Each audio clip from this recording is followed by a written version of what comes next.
بجد انت جبتي من الاخر يا جمالك. انا بعشق السمك ابو طماطم. يعني انت يعني جبتي السمكية اللي هي السمكية اللي في الجون.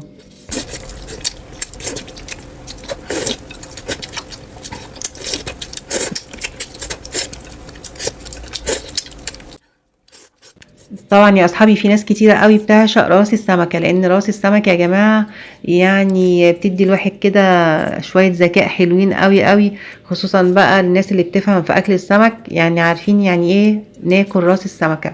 بس مش اي سمك، يعني سمك البلطي. انا واحدة من الناس بحب راس السمكة بس البلطي.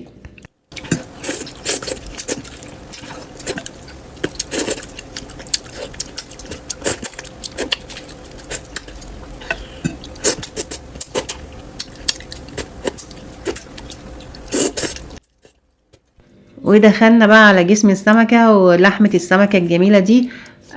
لو تلاحظوا كمان ان هي ما بتاكلش برضو رز ولا عيش ولا اي حاجة الا السمكية فقط لا غير.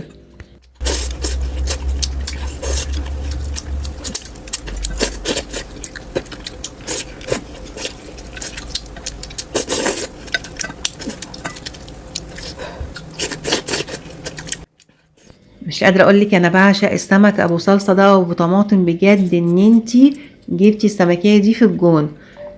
كمان عندنا في مصر لازم ناكل السمك جنبه سلطة، وكمان رز بني او ابيض وطحينة، ونحبسها بكوباية شاي. ومش عارفة بجد انتي خليتي الواحد عمل دماغ من غير ما ياكل معاكي اي حاجة. سلام.